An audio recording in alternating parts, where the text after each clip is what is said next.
On a Tuesday morning in April of 2019, Harlan Dykstra stood at the edge of his field in Tama County, Iowa, and watched $47,000 worth of planting season disappear into a software error he couldn't read, couldn't fix, and couldn't explain to the bank that was already watching his numbers. The message on the monitor had appeared at 6:14 in the morning. It was 3 lines of code and a blinking cursor. His John Deere 177 ONTCCS planter, a machine that had cost him $312,000 new in 2016, a machine with GPS row shutoffs and variable rate seating, and a touchscreen that could adjust population rates from the cab, had simply stopped talking to itself. The hydraulic downforce system had locked. The row units had gone into a fault state. The monitor showed an error code that wasn't in the manual Harlan had, because the manual Harlan had was for the previous software version, and sometime in the night, through the cellular connection he'd never asked for and didn't fully understand, the machine had downloaded a firmware update from a server in Moline, Illinois, and woken up speaking a language its own sensors no longer recognized. Harlan was 44 years old. He'd farmed 1,800 acres in Tama County for 22 years, first with his father, and then alone after his father's stroke in 2009. He was not a man who panicked easily. He had survived the 2012 drought, a $180,000 equipment loan at 7.2% interest, and 3 consecutive years in which corn prices fell faster than his input costs. He was methodical and careful, and he kept his records in a green spiral notebook that he replaced every January. He was not a man who panicked easily. But standing in that field on that Tuesday morning, watching the cursor blink on a screen that had cost more than his first truck, his first tractor, and his first combine combined, Harlan Dykstra felt something very close to panic. He called the dealership in Marshalltown at 6:30. The service line opened at 7.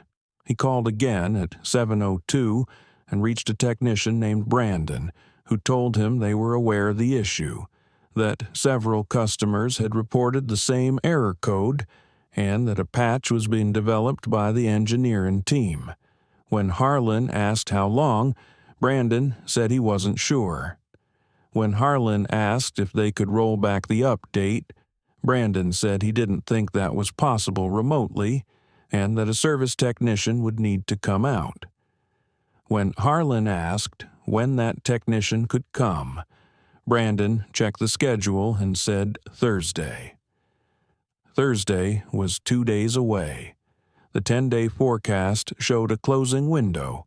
Harlan had a field that needed to be in the ground by Friday at the latest if he wanted to hit his optimal planting date for his corn hybrid, a hybrid he'd paid a premium for specifically because of its early season cold tolerance. Every day past optimal planting date cost him, on average, a half bushel per acre per day. He had 620 acres of corn planned. Do the math. Let me tell you about what happened in the next 36 hours, because it matters to understanding what came after. Harlan's neighbor to the east, a man named Curtis Webb, who farmed 2,400 acres with a newer ExactEmerge planter, had the same error on his monitor by 7:15 Tuesday morning. Curtis had paid $487,000 for his machine. He had the extended service contract, the Precision Ag package, the remote diagnostic subscription.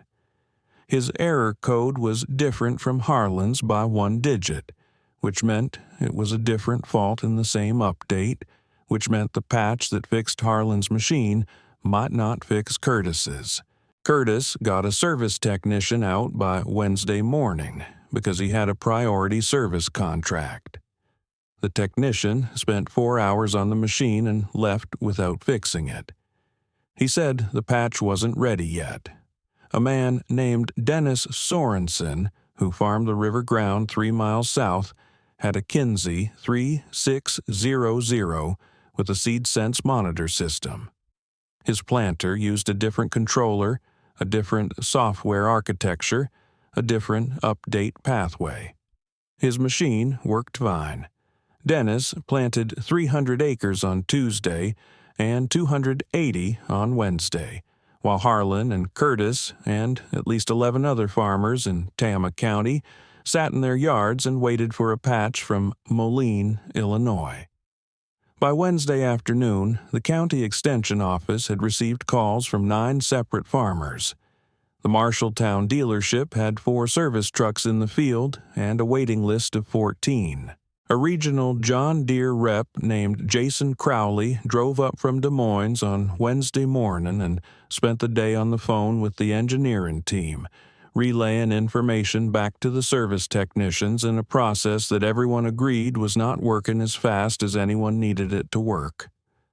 Crowley was 38 years old, had a degree in agricultural business from Iowa State, had been with the company for 12 years, and he was very good at his job. He understood the technology. He understood the business.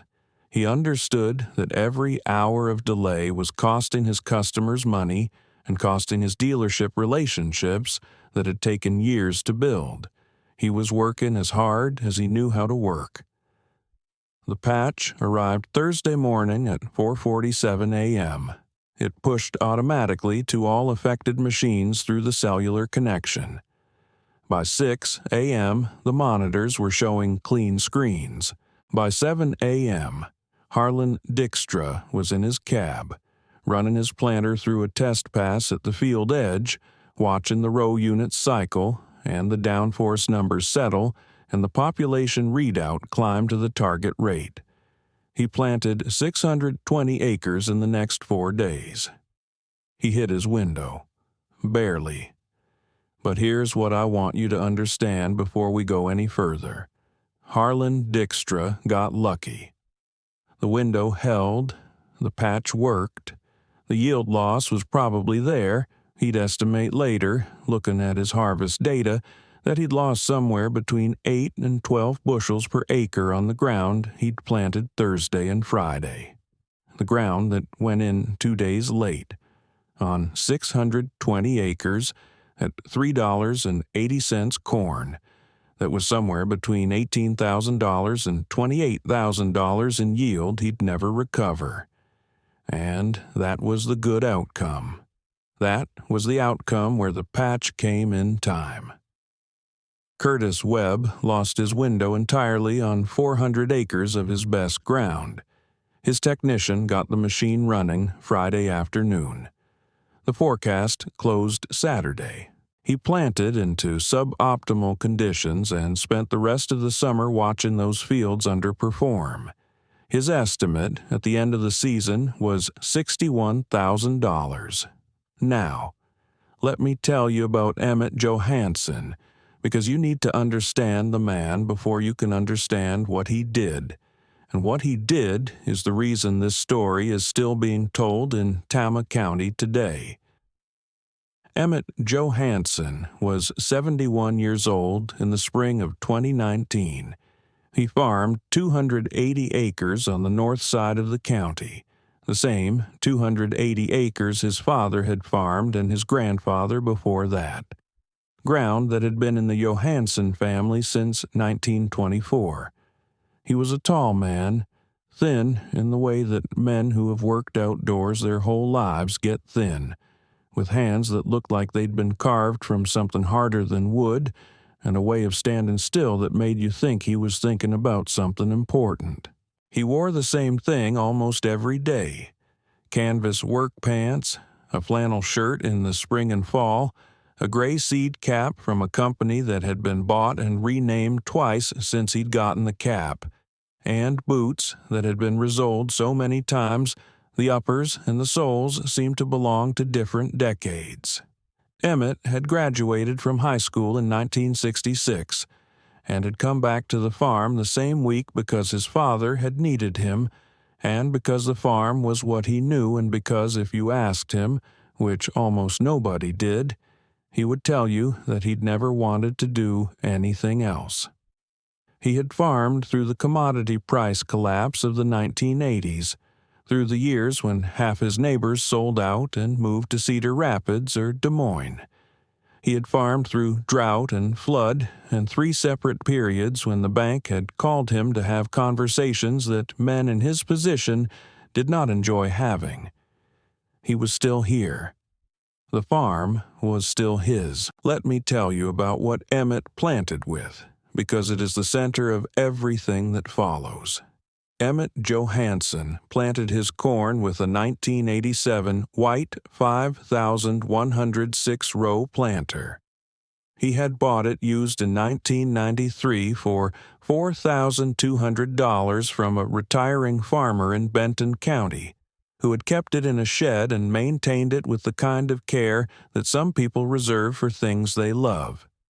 The planter was chain drive, not hydraulic motor drive, not electric drive, not variable rate.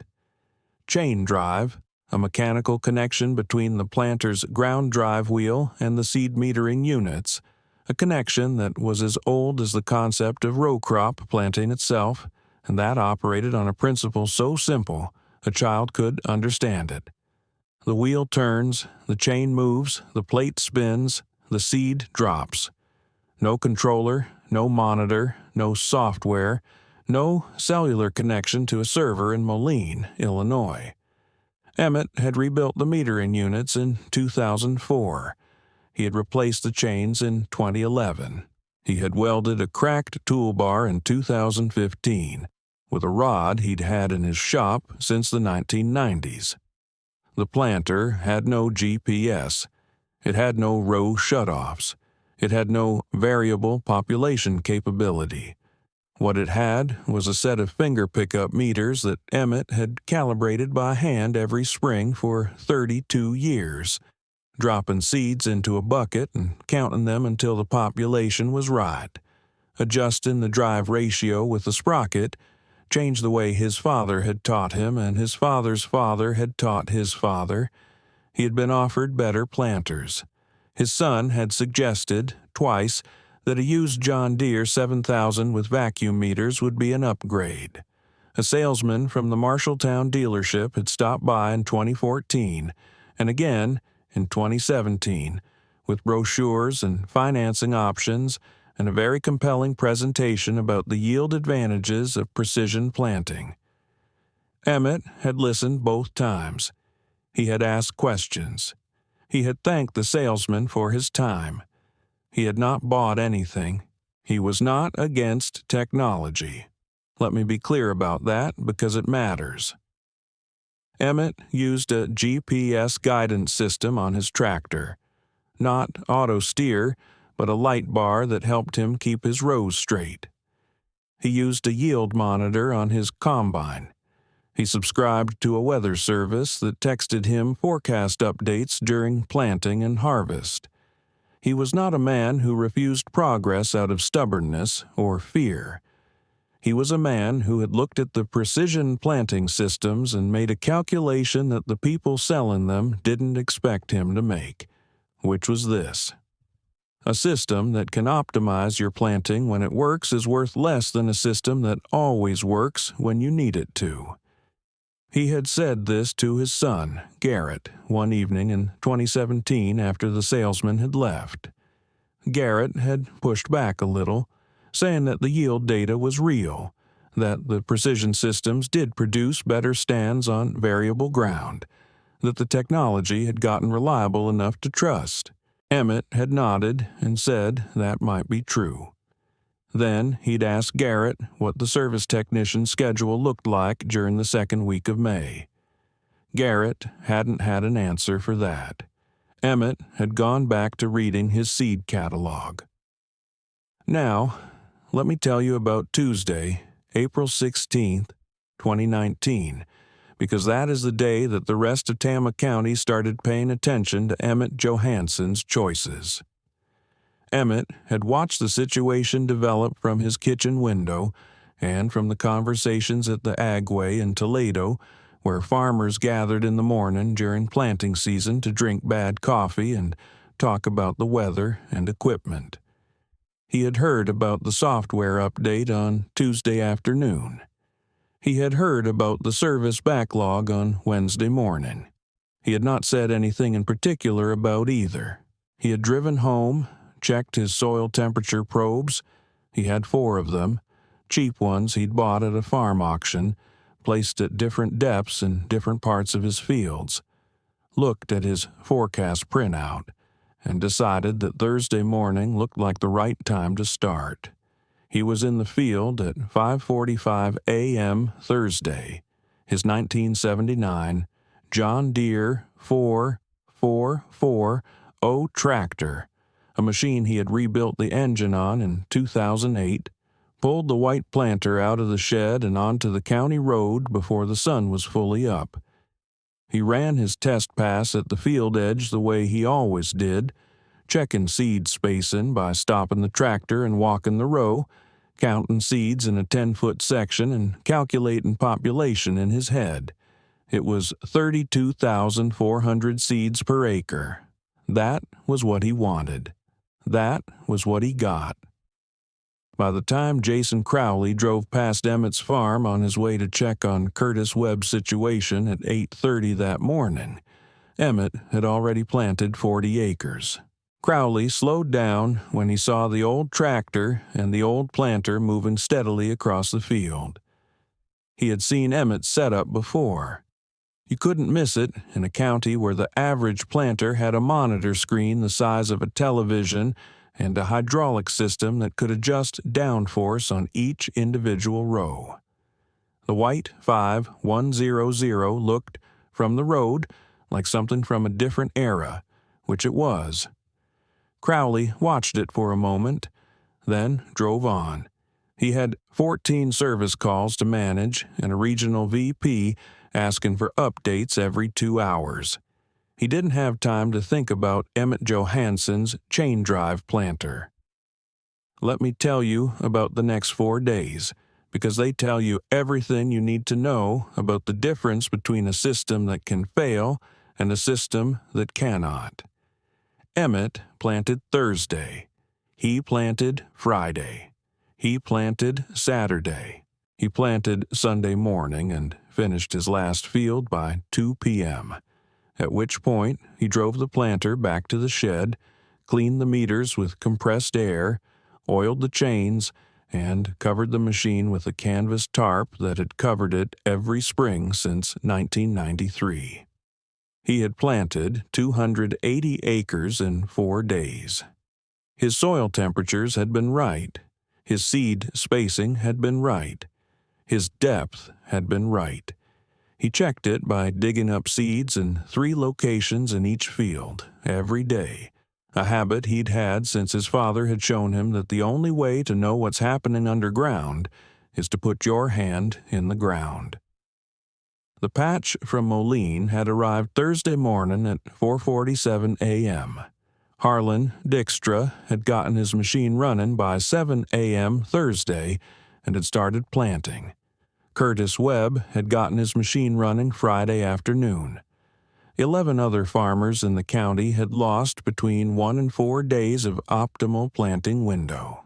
By the time the window closed on Monday, Emmett Johansson was the only farmer with more than 200 acres of corn in Tama County who had planted his entire acreage within his target window without a single hour of equipment downtime. Now, let me pause here and ask you something. How many of those 11 farmers sitting in their yards on Wednesday afternoon waiting for a patch from a server in Illinois would have traded their $300,000 precision planting system for a $4,200 chain drive planter in that moment? Not permanently, not forever, just for that week, in that window, in that field. How many of them would have made that trade? I'll tell you what I think.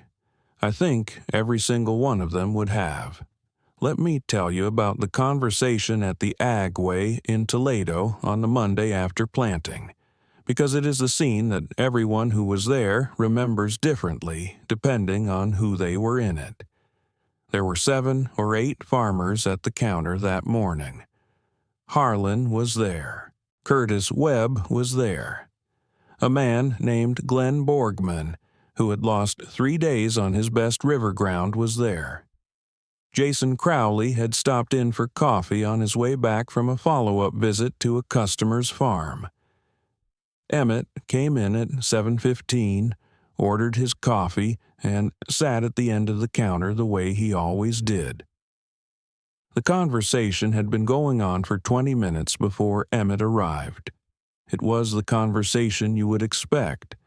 The software update, the patch, the lost days, the yield estimates, the question of who was responsible and whether the service contract covered consequential damages, and whether John Deere would offer any kind of compensation. Crowley was handling it the way he had been trained to handle it, which was with genuine sympathy and careful language about what the company could and couldn't commit to. He was good at it. He was also, if you watched his face, a man who had not slept well in 4 days. When Emmett sat down, the conversation shifted the way conversations sometimes shift when someone enters a room who has been right about something. Not dramatically, not immediately, but it shifted. Glenn Borgman was the one who said it first. He said, "Emmett, I drove past your place Thursday morning and you were already running." He said it without accusation, just as a statement of fact that he was still processing. Emmett said he'd had good soil temps and the forecast looked right. Harlan said, "Your planter doesn't have a controller, does it?" Emmett said, "No, it didn't." There was a pause. Crowley was looking at his coffee. Curtis Webb said, "You planted your whole place?" Emmett said he had. Another pause.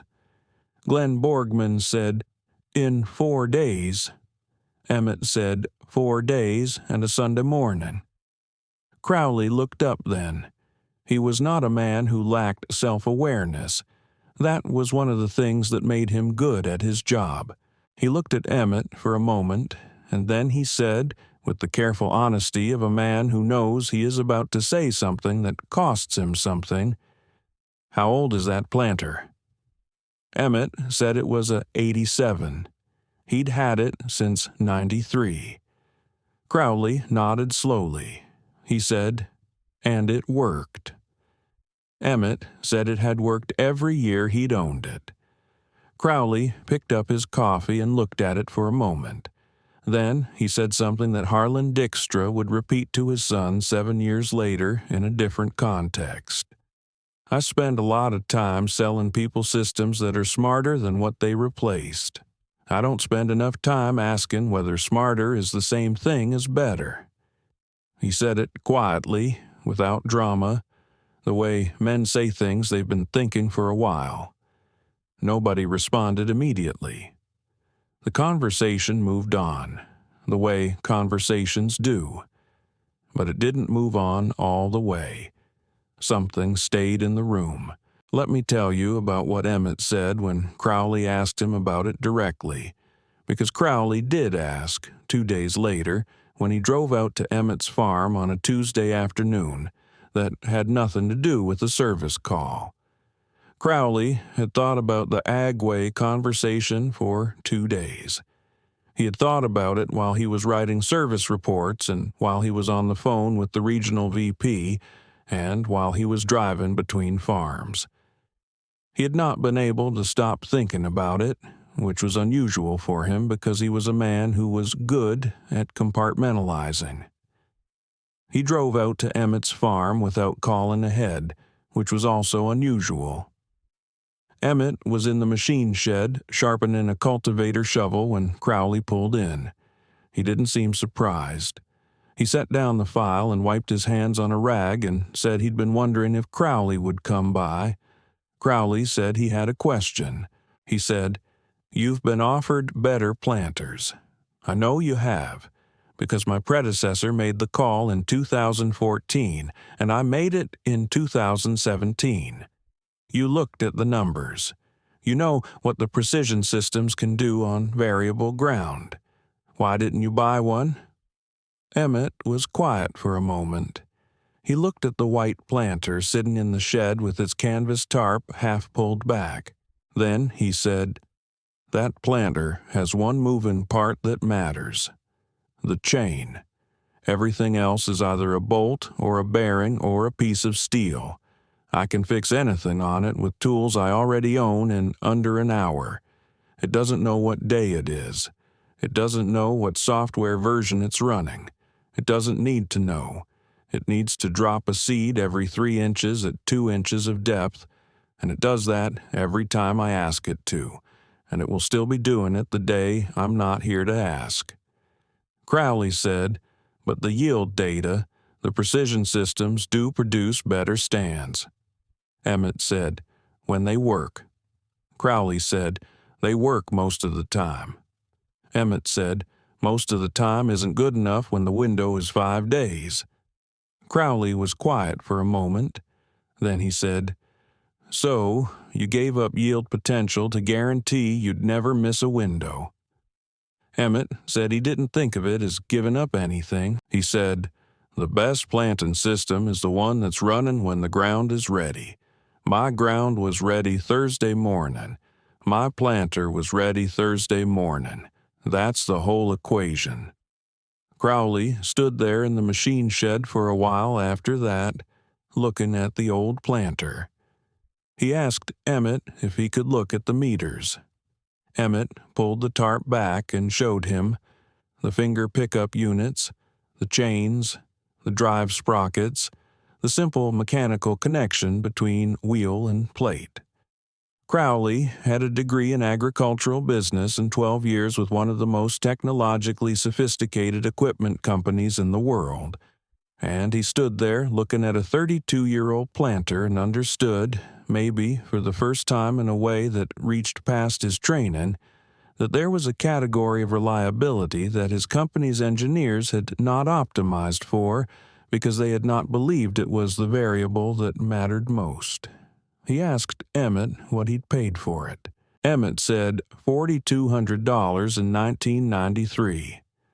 Crowley said, "Curtis Webb lost $60,000 in yield this year." Emmett didn't say anything to that. He just pulled the tarp back over the planter. "Let me tell you about the harvest that fall, because the numbers are the final part of the argument that Emmett had been making quietly for 30 years. Emmett's corn averaged 187 bushels per acre across his 280 acres. That was not the highest yield in Tama County. It was not even close to the highest yield in Tama County. Harlan Dykstra, who had gotten his planter running Thursday morning and planted his window as well as he could, averaged 201 bushels per acre on his early planted ground, and 189 on the ground that went in late. Curtis Webb averaged 178 on his full acreage, pulled down by the 400 acres that had missed the window. Glenn Borgman averaged 183. Now let me tell you what those numbers mean in dollars, because the dollars are where the argument becomes undeniable. At $3.65 per bushel corn, Emmett's 280 acres produced 52,360 bushels worth $191,114. His input costs were lower than any of the other farmers I've mentioned. No Precision Ag subscription, no remote diagnostics, no software update fees built into his service contract. His equipment depreciation was, for practical purposes, 0. The planter had been fully depreciated since before the turn of the century. His tractor was a 444. Oh, he'd rebuilt himself. His total cost of production per bushel was $2.41. His net per bushel was $1.24. His net per acre was $232. Curtis Webb's net per acre, after accounting for the yield loss on his late-planted ground and his precision ag system costs, and his equipment depreciation on a $487,000 planter, was $94. That is not a misprint. $94 per acre net. On 2,400 acres of some of the best ground in Tama County, with the most sophisticated planting technology available in 2019. I am not telling you that Emmett's system was better in every year or in every condition. In a normal year, with no software failures, with the window wide and the service technicians available, the precision systems produce real yield advantages. The variable rate seeding and the hydraulic downforce and the GPS row shutoffs do things that a chain drive planter cannot do, and those things have real value in real dollars. I am not dismissing that. What I am telling you is that in 2019, in Tama County, Iowa, the farmer with the oldest and simplest planting system in the county made more money per acre than almost anyone else. Not because his technology was better, because his technology was there. Let me tell you about what happened over the next 3 years, because the story doesn't end in 2019. Jason Crowley did not leave John Deere after his conversation with Emmett in the machine shed. He stayed, and he did his job, and he was good at it. But something had changed in the way he thought about what he was selling. He started asking his customers different questions. Not just, what yield advantage are you looking for, but what's your downtime tolerance? And what happens to your operation if this machine is offline for 48 hours during your planting window? He started being more honest about the service backlog during peak season. He started recommending, in some cases, that customers with tight windows and limited service access consider whether the precision upgrade was worth the reliability trade-off. His regional manager noticed the change in his sales approach and had a conversation with him about it that was not entirely comfortable. Crowley said what he thought, which was that selling customers technology they couldn't support in the field during their critical windows was not a long-term business strategy. His manager said the data showed that customers with precision systems had higher satisfaction scores and higher renewal rates. Crowley said the data was from years when the systems worked. His manager said that was most years. Crowley said most years wasn't the same as all years, and that the years when it didn't work were the years that define the relationship. He kept his job. He kept making his numbers. But he started keeping a different kind of record, tracking not just sales and service calls, but the correlation between software update timing and service demand during planting windows. He shared that data with the engineering team in Moline. Whether it changed anything, he couldn't say for certain.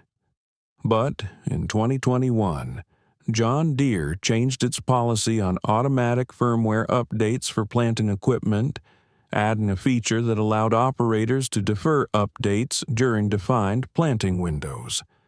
Crowley didn't know if his data had anything to do with that change. He thought it might have. Harlan Dykstra made a decision in the fall of 2019 that surprised people who knew him. He did not trade his 1770 NT for a newer model. He did not add more precision technology. What he did was buy a used John Deere 7000 6-row planter from an estate auction in Benton County for $3,800. He put it in his shed. He told his wife it was a backup. She asked him how often he thought he'd need it. He said he hoped never. She said, then why? He said because the one time he needed it, he'd need it more than he'd ever needed anything. He used it in 2021 when a hydraulic line failure on his 177 ONT sidelined the machine for 19 hours during his second planting day. He hooked the 7000 to his older tractor and planted 180 acres while the service technician worked on the main planter. He lost less than half a day. His neighbor to the south, who had no backup and whose service appointment was 2 days out, lost his window on 300 acres. Let me tell you about the afternoon in October of 2021 when Harlan Dykstra stopped at Emmett Johansson's farm on his way home from the elevator. He had his harvest numbers in his shirt pocket. He'd been thinking about stopping for 2 years. Emmett was in the yard splitting wood when Harlan pulled in. He was 73 years old, and he split wood the way he did everything else, methodically and without hurry, setting each piece on the block and reading the grain before he swung. Harlan got out of his truck and stood there for a moment, watching him. Then he said, "I bought a backup planter." Emmett set them all against the block and looked at him. He said, "What kind?" Harlan said a 7000, 6-row. Used it this spring. Emmett nodded. He said, "How'd it work?" Harlan said it worked fine. He said it worked exactly like it was supposed to. Emmett picked up the maul and set another piece of wood on the block. He said, "They usually do." Harlan stood there for another moment. He said, "I wanted to tell you that I understood what you were doing. In 2019. I didn't at the time, not completely, but I do now." Emmett swung the maul and the wood split clean. He set the two halves aside and looked at Harlan and said, "I wasn't doing anything. I was just planting corn." Harlan said, "That's the point." They stood there in the yard for a while after that, not saying much, the way men who understand each other sometimes don't need to. The light was going gold the way October light does in Iowa, long and low across the harvested fields, and the smell of cut corn and turned earth was still in the air the way it stays for weeks after harvest. Emmett went back to splitting wood. Harlan leaned against his truck and watched him for a while before he drove home. Let me tell you about the last thing that happened, because it is the thing that I think about when I think about Emmett Johansson and his chain drive planter in the spring of 2019. Emmett Johansson died in February of 2023. He was 75 years old. He had farmed his 280 acres right up until the fall of 2022, when his health had made it necessary for Garrett to take over the field work. He died on a Tuesday morning, which is the same day of the week that Harlan Dykstra had stood in his field watching his monitor blink in 2019. And I don't know if that means anything, but I notice it. Garrett Johansson took over the farm. He was 44 years old, a careful farmer, methodical the way his father had been methodical.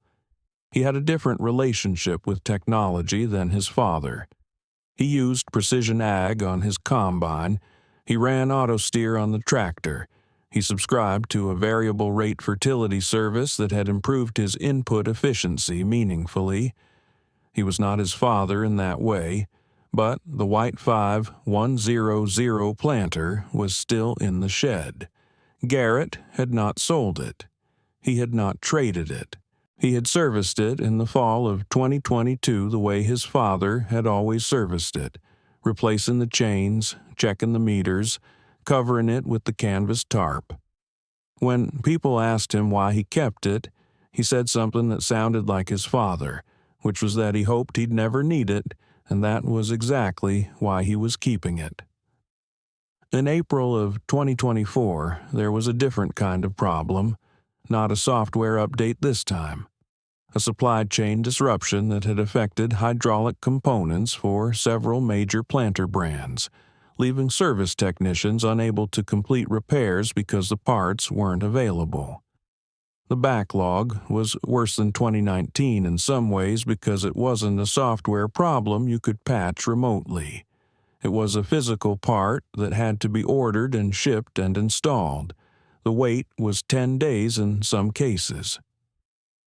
Garrett Johansson planted his 280 acres with the white 5100 that spring.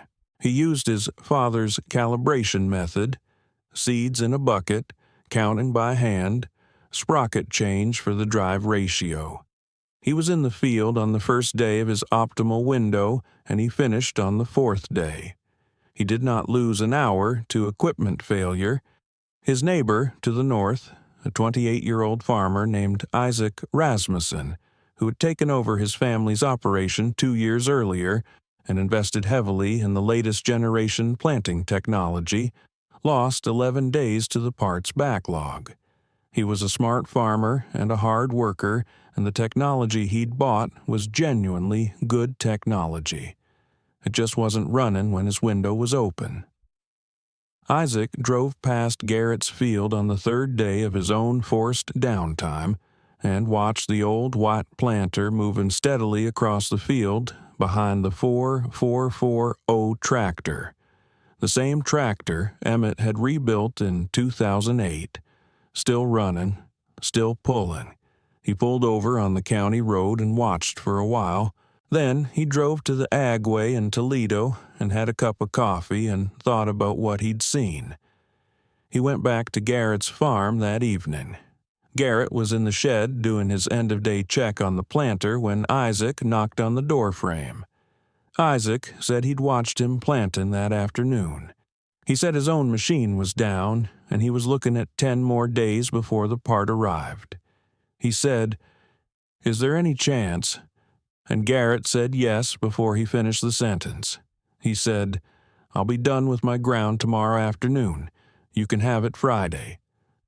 Isaac Rasmussen planted 180 acres with Emmett Johansson's white 5100 planter in April of 2024. The planter was 37 years old. It worked perfectly. When he brought it back, Isaac asked Garrett what his father had paid for it. Garrett said $4,200 in 1993. Isaac stood there doing the arithmetic in his head. 31 years of service, 31 springs, the 2019 crisis, the 2024 crisis, the unbroken string of planting windows met and fields in the ground and crops in the bin. He said, "What do you think it's worth now?" Garrett said he didn't think about it that way. He said, "It's not worth anything. It's not for sale." Isaac nodded. He understood that. Let me tell you one last thing, because I think it is the thing that Emmett Johansson understood that is hardest to explain to people who have not farmed, which is this: the planting window does not negotiate. It does not wait for a patch or a service technician or a parts shipment. It opens when the soil temperature is right and the forecast is favorable, and the ground will take a seed at the right depth with the right moisture around it, and it closes when those conditions change, and it does not care what you paid for your planter or how many features it has or what the yield data says about its performance in optimal conditions. The window is the window. The machine either runs or it doesn't. The seed either goes in the ground or it doesn't. Emmett Johansson had understood this in a way that was not fashionable and not profitable for anyone trying to sell him something. But that was correct in the way that simple things are sometimes correct, not because they are sophisticated, but because they are true. He had built his operation around the irreducible fact that a planter that runs is worth more than a planter that can't. Not in every year, not in every condition, but in the years and conditions that matter most, in the narrow windows when the difference between planting and not planting is the difference between a good year and a year you're still paying for at Christmas. The machine that has no software to update and no hydraulic controller to fault and no cellular connection to a server that might push the wrong code at the wrong time. That machine is worth more than any number printed on a sales brochure. The White 5100 is still in the shed on the Johansson farm in Tama County, Iowa. Garrett services it every fall. The chains are on their third replacement. The meters have been rebuilt twice. The toolbar has been welded in 2 places. The canvas tarp is the same one Emmett bought in 1993, patched in 4 spots, still doing its job. Experts will tell you that a 37-year-old chain drive planter with no precision technology is an artifact, a curiosity, something you'd see at a farm show in the antique equipment row. The Johanssons will tell you it's a planter. They'll tell you it plants corn. They'll tell you it has never, in 31 years, failed to be running when the window opened. And that is the whole story. Except that it isn't, because stories like this one don't end. They just keep planting.